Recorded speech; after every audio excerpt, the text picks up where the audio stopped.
what I'm looking to do with Johannes's help is we're trying to come up with a bit of a background system for the second season of our CSI Midlands / CSI Greater London campaign, and we're looking at adapting the sort of downtime system for Scum and Villainy for that.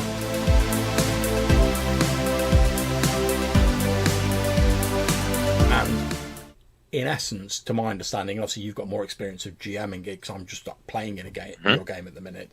In essence, I understand that there's a series of organisations, factions that exist in this setting, each of which have their own goals, and they use a mechanic from the sort of Blades in the Dark, Forged in Dark games called the progress clock to like track how near they are to achieving their goal. The progress clock has a number of segments. I forget how many it is by default.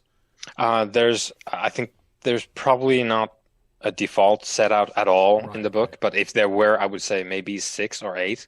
But it varies between like what the goal is. For example, the prison that we dealt with in the last session of our game, I think their clock is smaller because it's a repeating one. They don't have like grand plans. They just want more prisoners. That's more achievable than, let's say, some of the other stuff that the bigger factions are working on. yeah, definitely. But from what I understand, and as I was just saying to Johannes before we started recording, obviously because I'm enjoying finding out stuff in the game as my character's finding it out, although I've got the Scum and Villainy book, I've sort of avoided reading any of the background stuff. I've tried just to like read the rules stuff because although I'm confident in my ability to like portray a character who knows less than I know, I still find it more interesting to find it out at the same time my character's finding it. Yeah, it's fun to be surprised. It's fun, yeah, exactly. It keeps things fresh. So, and when you work it out, like you work something out in character, or obviously you work it out of character, but when your character works something out, if you've genuinely worked something out and you're like, oh shit, this faction's like, this is what they've been after all along, it's more entertaining than if you're like, oh yeah, my character's just worked it out, but actually like, I read it in the book, so I've known it since the start of the game. So you don't have to feel bad about going in character, going, wait a minute, guys, is blank doing blank? That's it. I mean, because you already know. And I mean, just to do a small aside, it's one of the reasons why, because you're running us through like Tatters of the King at the minute in Call of Cthulhu, which is obviously based on the King in Yellow. Now, it's one of the reasons when we first started, obviously I've read the King in Yellow, I've read a lot of mythos stories, but I've not read the adventure. So when we first started, I was a bit sort of like, oh, you know, am I going to know a lot of the stuff that's going to happen? So I was quite relieved that when we saw the sort of the play version at the start, it then sort of diverged from that, because I was like, oh yeah, okay, I know the play, I know what that's about, but then the investigation goes off on a different track. So I was like, oh great, I don't know all of this. I don't have to try and forget what I already know.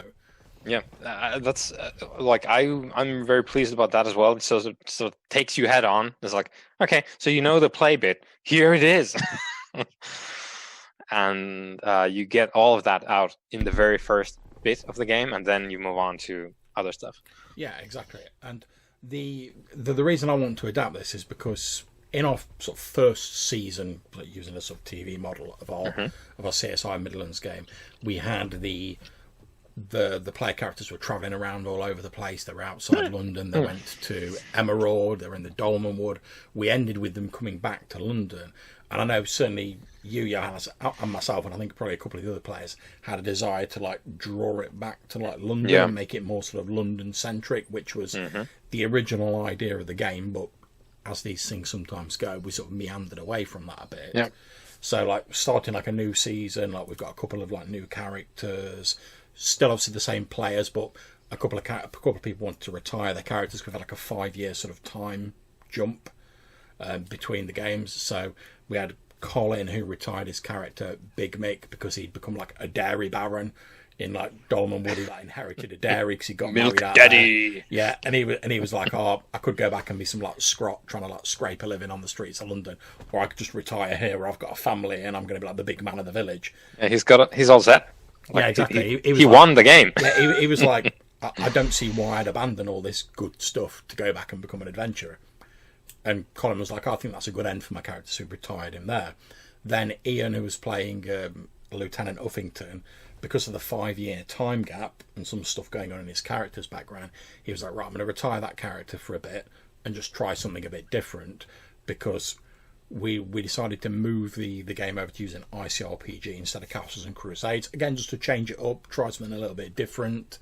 He was like, oh, well, do you know what? I want to try something different. I'm going to throw myself into making a new character with this, and we'll see where we go. Absolutely grand. But we've got some new players. We've got a new season. It's going to be London centric. But one of the problems I've often had when I've played in, and when I've run big sort of urban settings, is obviously we know like an actual city, it's not like just this big static thing. Yeah. So you can go into a town, a city one day and have an entirely different experience to if you go in the next day. Everything's not sort of unchanging and the same. But I think that's quite difficult to represent in a role-playing game, because especially like a big city like Greater London, which is like a huge city as far as fantasy cities go. Obviously, just being realistic, and I think when you're running a game, you have to be realistic. It's not possible to sit down and like plot out what all these different people and different like shops and organisations are doing in the city. That'd just be ridiculous. You could spend all of the prep time in the world if you had infinite prep time doing that, and you would spend so much time prepping it, you would have no time to actually run the game.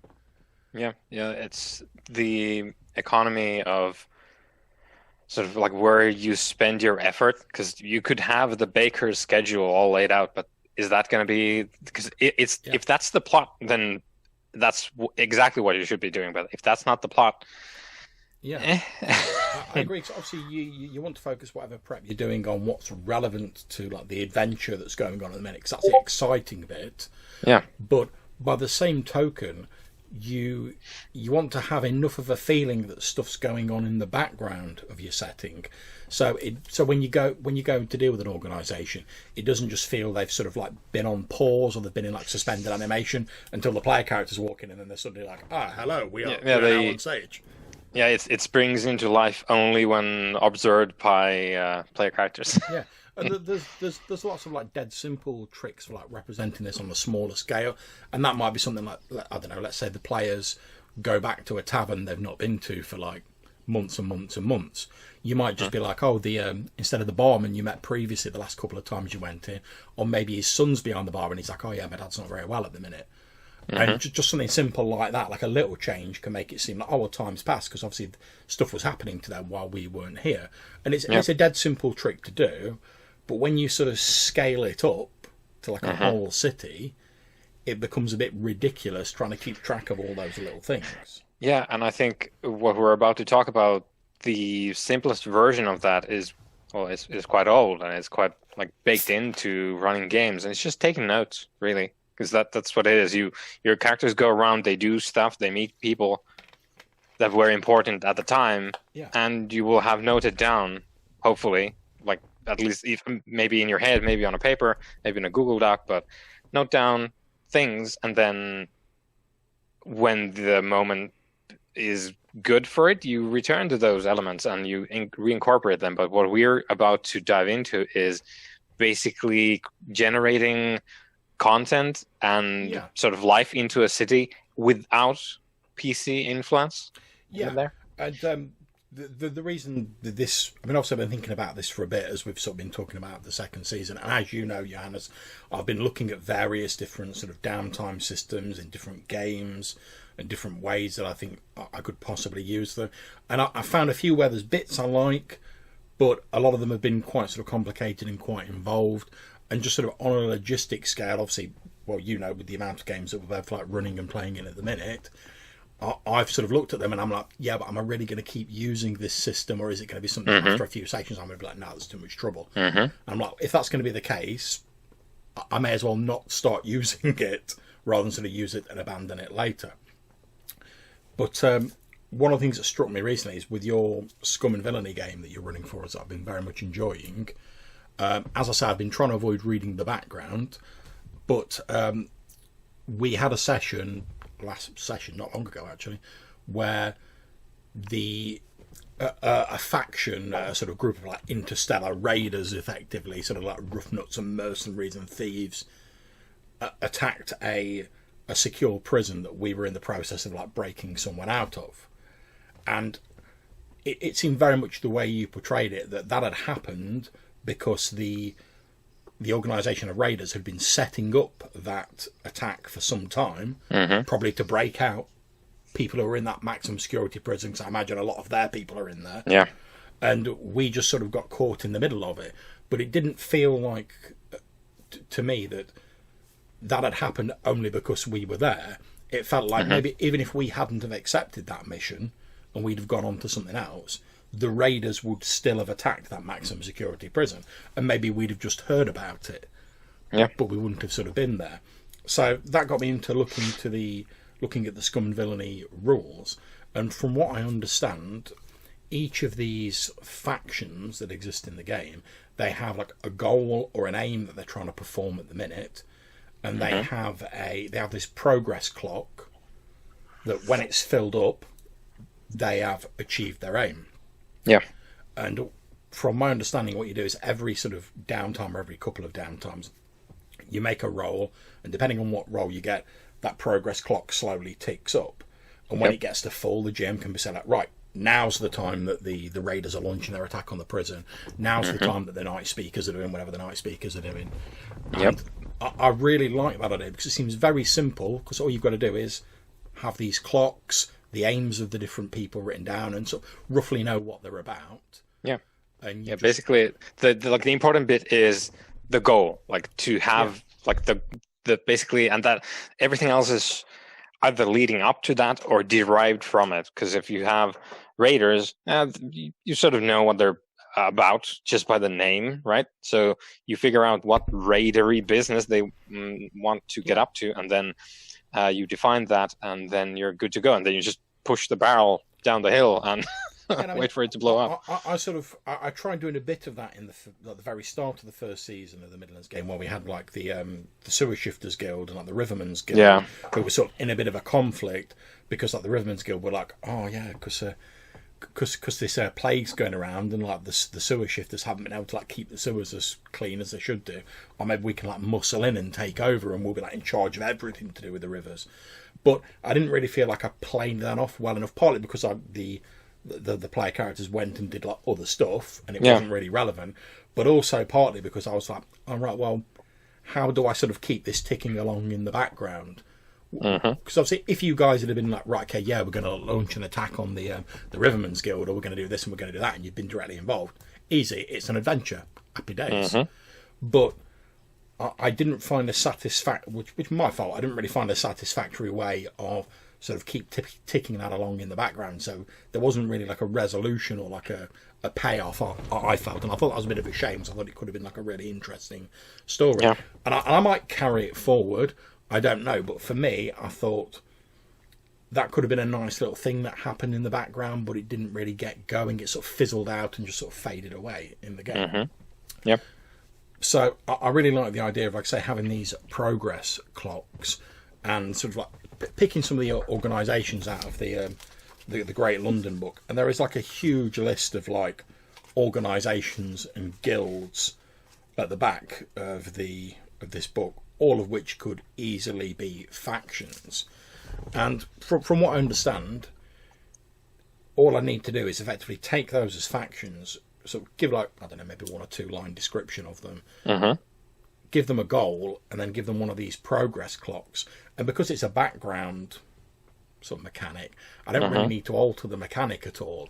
I can just pretty much take that whole cloth, because it's just going to be me rolling a few dice and going, oh, their clock's ticked up a little bit. Yeah, it's literally just the management for generating stuff that you don't want to declare, basically. That's the purpose of the thing.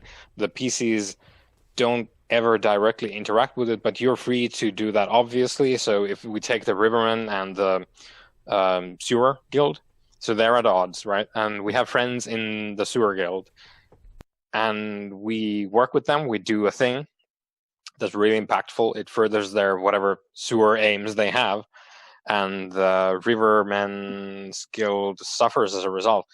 You might when the downtime hits, or the period until the next game is, you take a look at your sort of list of table of factions, and you say, yeah, they did kind of throw in with the sewer guild, so maybe we'll tick that one up just as a result of they have these very important and resourceful individuals helping them, and also we're just gonna maybe even erase the clock entirely for the Rivermen, because they got screwed in that last session. So, I mean, I presume that as well, the raiders, if they achieve their aim, you pick another aim for them, and they get another progress clock. Which should be, hopefully, by the time that happens, you have a good enough idea, and you might just from the start anyway, but hopefully as the game goes on, you will have a good enough idea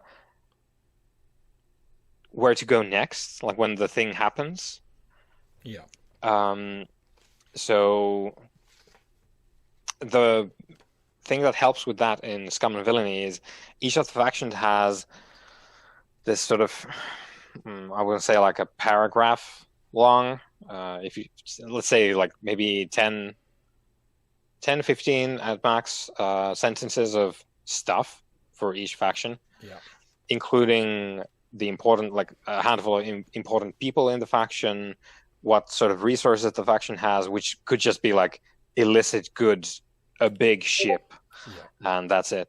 And then a couple of sentences of description of what they're doing right now, and then the clock itself. So for the raiders, there's the clock that they had, which is go and get some of their captains out from the prison. Yeah, I don't mind why you're talking about this. I'm looking at the bit for Draxler's raiders. Obviously, I already know their goal is to attack the prison because I was there. Yeah, because you literally saw that happen. Yeah, because we narrowly escaped from that. Yeah, so they have the clock right there, and then they have a bit to sort of give flavor to the faction, because raiders are raiders, right? But these are specific raiders, and they are very much influenced by the fact that they are led by this individual called Draxler, and Draxler has big dreams. That's how I read the faction entry for the raiders. Draxler wants to make an impact on the sector.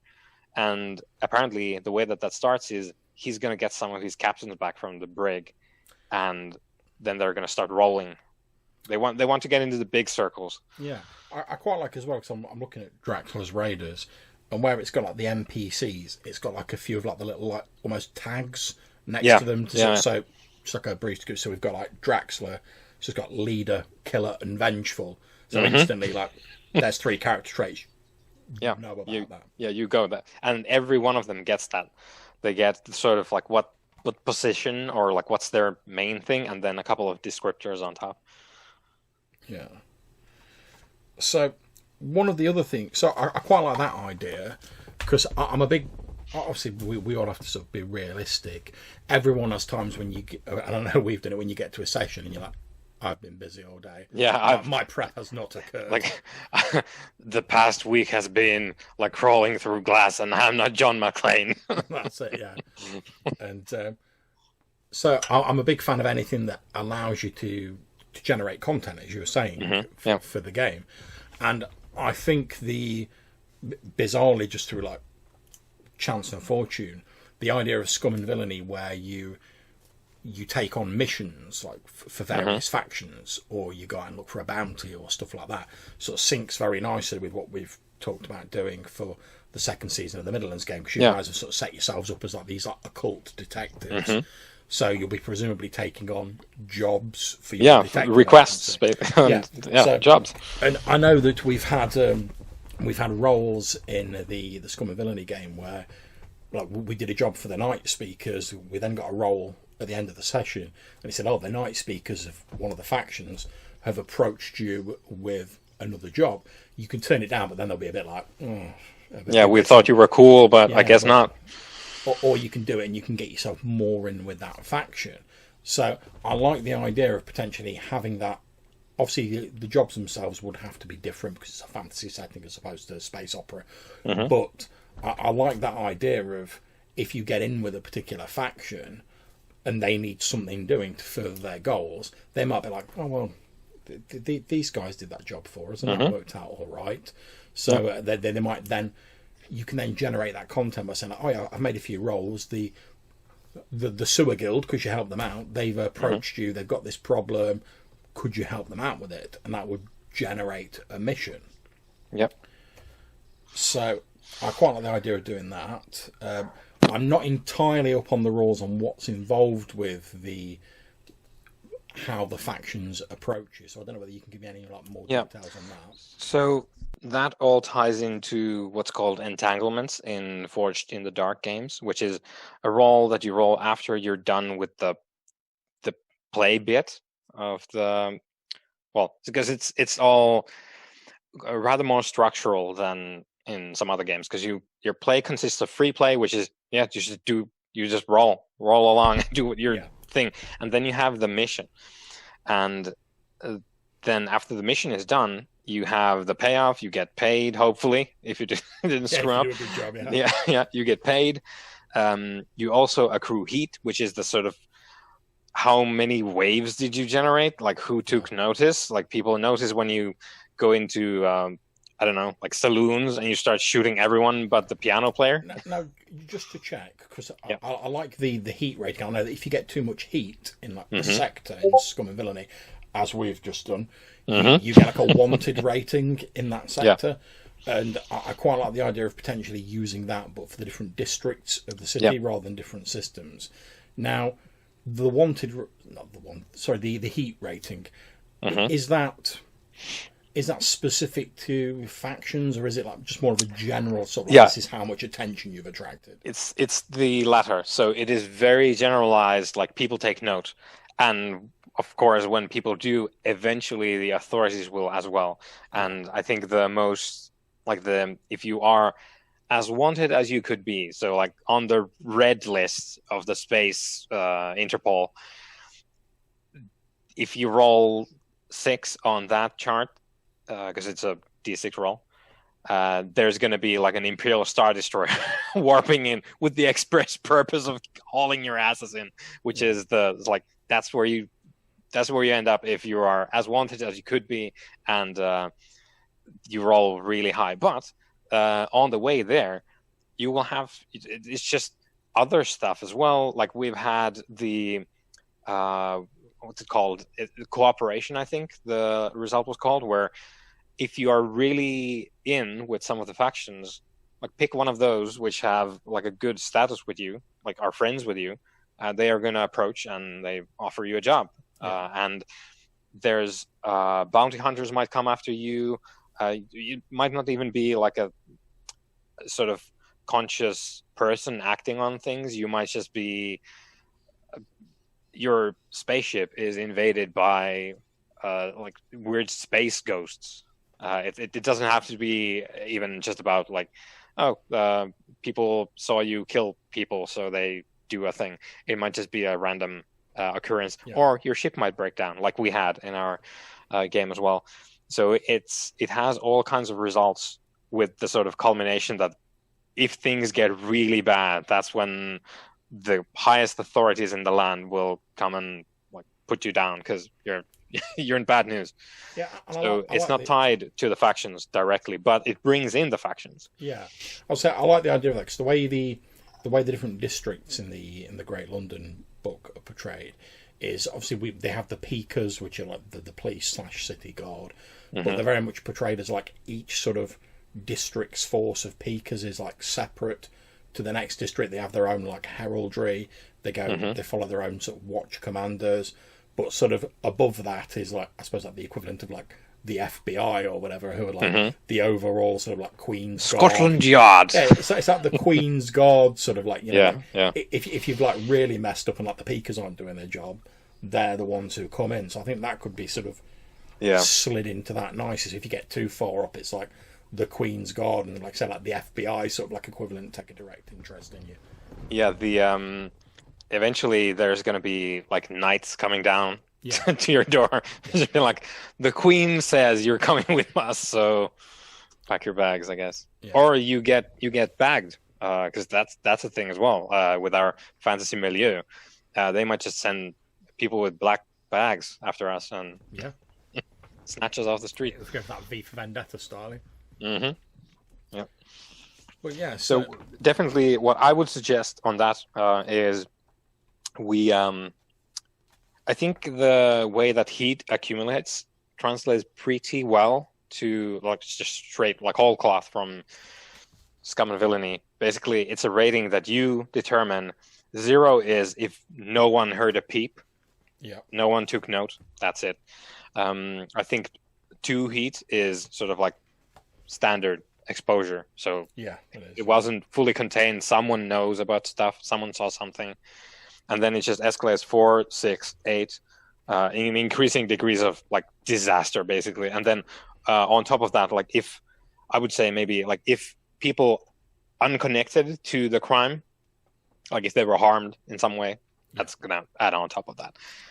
Yeah, I quite like the idea as well, which I hope to put in from Scum and Villainy is like, you have that sort of discussion bit at the end of the session where you sort of work out some of the downtimey bits, and there's like you've been sort of quite open with like why the heat's been what it has been for the job. So you'll be like, oh yeah, okay, this was contained standard exposure, so 2 heat, or it was a high profile target, so you get +1, or you maybe got a few things that can minus it or whatever, and then we get that amount of heat. That's something I'd like to do in the Greater London game, like just have those few minutes at the end of the session where we can say, oh yeah, you did this job for the Sewer Shifters Guild, but like you shot a nobleman and like killed him during the thing, so you get more heat as a result of that. Yeah, and you burned that Riverman barge, so exactly, yeah.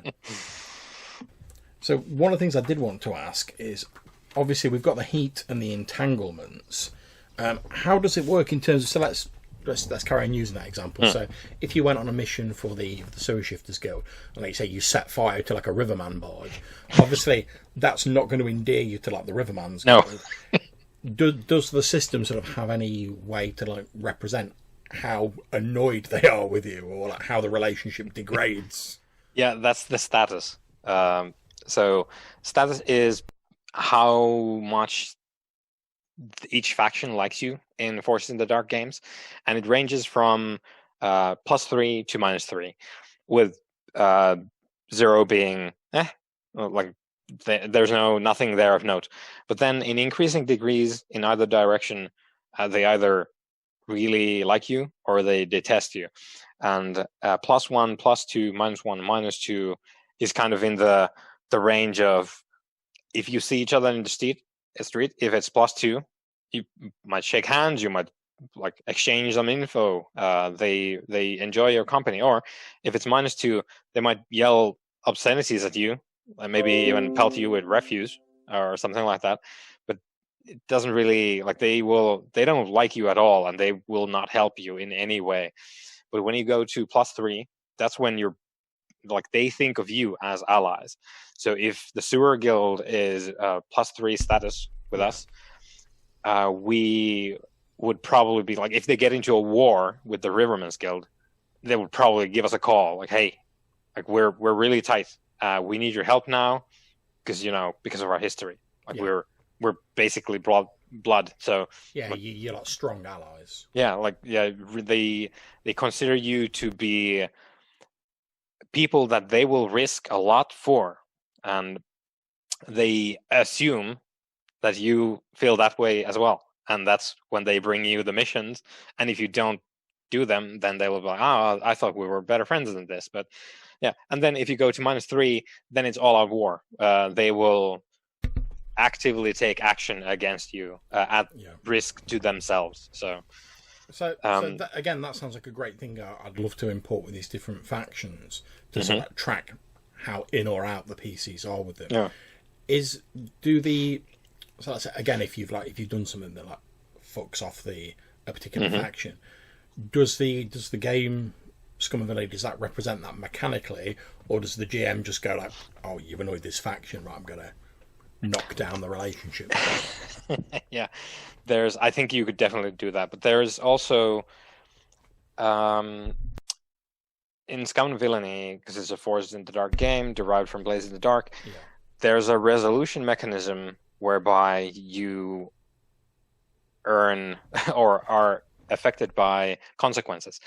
And consequences is also the way through which you can bring that sort of thing in. So I've been using it mostly for like things in the moment, like reinforcements arrive or like something like that. Or you end up, I don't know, like you're hanging from the lip with one arm. So like whatever you do, it's going to be really desperate or whatever.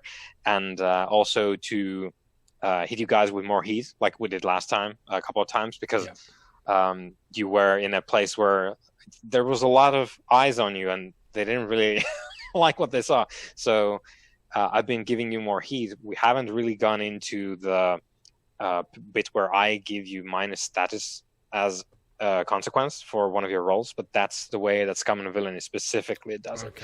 But I think we could definitely make that a thing, like folded into some of the, I don't know, like maybe the after action thing for Middlelands. I was wondering if there's a way when we're doing this sort of downtime / wrap up bit at the end of a session, if there was a way to potentially, if you've interacted in either like a negative or perhaps a positive way with a faction, of having some sort of role or some sort of way of determining. Because obviously, like, even if you, unless you're like, it's a ridiculous thing you do, like you say, like setting fire to a barge as it's like sailing through like London. If it's just like, I don't know, maybe you've lipped off to someone in like the Sewer Shifters Guild or whatever. That's not necessarily always going to mean like right -1 to your relationship with that faction. Just you've like flipped off like one guy. Yeah, because the one person isn't the guild. That's it, exactly. But it'd be nice if we could do sort of some sort of role where, depending on how much you've annoyed that faction, determines like what role is required on the dice to see that relationship alter. Yeah. So because we're going with ICRPG, going forward, I think maybe we just figure out a set of difficulty, like on our D20 roll, just to keep it within the ICRPG bit.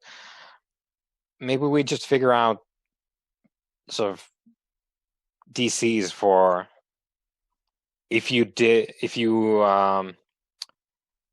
piss them off a little bit, roll above X to like not have the status degrade. Or if you piss them off like significantly, you did something really bad, then I don't know, like 18. And with the I would say maybe like give it a 50-50. Like if you acted against them, like give it a 50-50 on a D20. Or maybe you want to do like a charisma thing, like whatever you like. If we want to get like with the character stats as well. I don't know, to be honest, whether I would have the stats alter it. 'Cause I can see the benefits of that. Yeah. Obviously, if you're in a situation where you're talking to someone and you've got someone with high charisma being like, "Oh, guys, it was all just a misunderstanding," they could potentially calm it down. But I can also see the argument for, well, it's not based on what you've said, it's based on what you've done. So no matter how convincing you are, if you've torched the headquarters down, like that has still happened. So you're not going to be able to say, "Oh, guys, I'm really sorry about this. No hard feelings." Yeah. So maybe, like, if you piss them off a little bit, up to moderate, maybe just D20, low, status goes down, high, status remains. Yeah. And then maybe, depending on how you feel about it, like, do you want it to be easy for the status to degrade? If the actions are egregious, then... Yeah, I mean, obviously, like, if it's just like a minor thing, I want it to be fairly unlikely the status is going to degrade, because I don't want to do 2 or 3 sessions just saying like, "Oh shit, all the guilds in like Great London hate us and they're all sending like mercenaries after us or whatever." but by the same token, if the player characters just like stroll into London and they're just like smashing guilds left, right, and centre and like flipping off these organisations, I want there to be some consequence. So I want it to be proportional to the actions that have been taking place. So if you do something majorly, like, I don't know, you foil like a guild's goals or something like that, I would want the status to degrade. But like I say, if it's just like one person who's like a bit annoyed at you, I wouldn't want it to go down with that. So I quite like your idea of like scaling the difficulty. Depending on how many steps on the scale you want, maybe do a 3-step thing of like mild, medium, hot. If we're thinking like sauce, how spicy you want it to get in London. So if you start at like we're starting at hot, right? So give it a 75% chance. So anything but the top 5 on the D20, you status goes down. And mild, 50-50. The medium, sorry, 50-50, and then 25 for the mild. So if you just encountered someone and you, I don't know, things went wrong with this representative of the guild, but we still feel like it could be a thing, then maybe we roll on the D20, and if we roll really low, then that person apparently has the ear of the guild in a manner that we did not predict. Yeah, exactly. Because I'd like to say, obviously, like 9 times out of 10, if you've just annoyed one guy in the guild, that's probably not going to impact your standing with them. Like you say that, I do want there to be like that small chance. Whereas, as you say, like perhaps that guy's just like a sewer worker. He's just like cleaning the sewers.